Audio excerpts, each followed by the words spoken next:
Shabbat Shalom to everyone. I think you know me by now, but my name is Uriel Romano, and this is my last week working with Rabbi Manes Cohen here at Hillcrest Jewish Center. And we are not only at the end of my trip, but also at the end of the book of Exodus. The second book of the Torah is finishing this week with Parashat Pekudei. And here in Parashat Pekudei, I want to share some idea very special with you. The Parsha begins with an inventory of everything that was used and was supposed to be used and made for the Mishkan, for the tabernacle. Every piece is a count, and Moshe says so many shekels went for that purpose and so many shekels went for another purpose. And in one moment he says, and of the 1,775 shekels, he made hooks for the posts. And I want to talk with you for a couple of minutes of these hooks of the post. In Hebrew is, I brought you here, VAV Amudim. VAV Amudim. That's the meaning of the hooks that connect the post.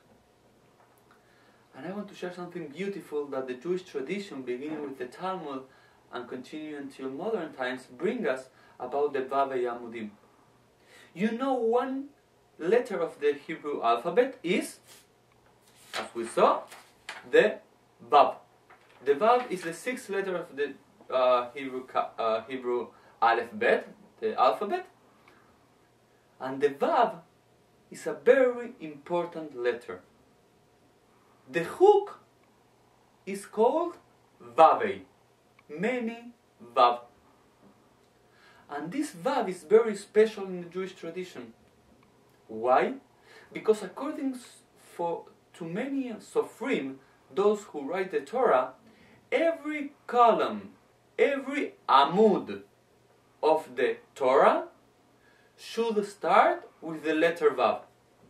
So for example, if you go this Shabbat and you open the Torah, you will see that all of the columns, the first letter of each of the columns is what letter? Letter VAV. Except for only 5 columns of the Torah. For example, Bereshit, at the beginning, is the first column and the first word of the Torah, doesn't start with the VAV, but with another letter, in this case, the Bet. But most of all the columns of the Amudim of the Torah start with this VAV. So I want to share with you why. Why almost all the Torah start with the letter VAV? So for example, I don't know how it's here at Hillcrest Jewish Center, but in my shows in Argentina, during Simchat Torah, we used to open and unwrap the whole Torah around the Keilah.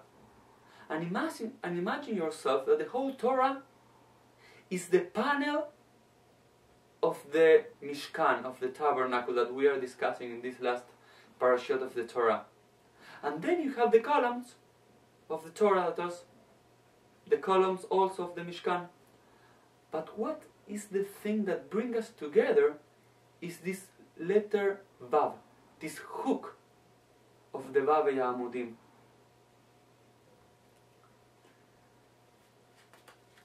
And I want to share two ideas about this Hebrew letter of the VAV.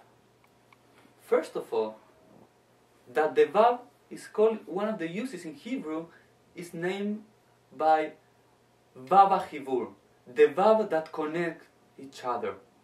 Why the VAV was chosen to begin almost every column of the Torah? To teach us that we are united. That we are united with each generation. That we are united as a Jewish people. That's the VAV HaChivur, the VAV that connects each other.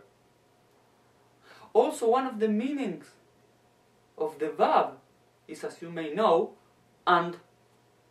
When you use the letter VAV in Hebrew, is saying and, no, what else? So this VAV means that in every generation we are able to get to new meanings of the Torah.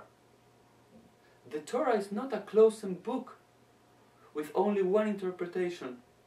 At the very beginning of each column it says, Ve, Nu, what else? What can you add to this Torah? Every time, every text of the Torah is not a closed text. Every text has the possibility of new meanings. We should not only read the plain meaning of the text, but go a little further and look for that VAV, that Nu, what else does this passage of the Torah try to teach us? And also, this VAV, and if we understand that the Torah is the Word of God, is God telling us to us at every moment, what else? And what will follow your Jewish identity, your Jewish life? Now you completed one of the columns of the Torah. Now the other one begins with a VAV. What else can you bring? You fulfill one of the mitzvot. What else can you fulfill tomorrow? How can you add beauty and meaning to your Jewish life? That's why most of the columns start with a VAV. And to finish, I want to share one more meaning of the letter VAV in the Jewish language, in Hebrew. It's called the VAV Hipuch. The VAV that change the time of a sentence, of a verb. It takes us from the past to the future and from the future to the past. And that's called the VAV Hipuch. And there was one of the great rabbis of the 19th century in Israel that he said something beautiful. His name is Rav Kook, and he says, Ayashan itchadesh, ve'achadash itkadesh. Ayashan, what is old, will be renewed, and what is new will become holy. And every time that we engage in Torah, and we see that Vav at the beginning of each column, is God and our Jewish tradition telling us in every generation we could do this text a holy text. So with this idea of Parashat Pekudei at the end of the book of Shemot, I want to say to you hasta luego, as we say in Spanish, goodbye, or in Hebrew leitraot. It was a pleasure for me to spend these 2 months here at Hillcrest Jewish Center, learning with you, teaching some of my Torah, and learning some of your Torah here, leading the service to the teams, being with the company of Rabbi Manis Kogan, having time to get to know your families, your life, your Jewish experiences. Being every day at the daily minyan for me was a beautiful, beautiful experience. And I want to say to all of you, thank you very much for opening your houses, your time, and this house, Hillcrest Jewish Center, for me. Shabbat Shalom.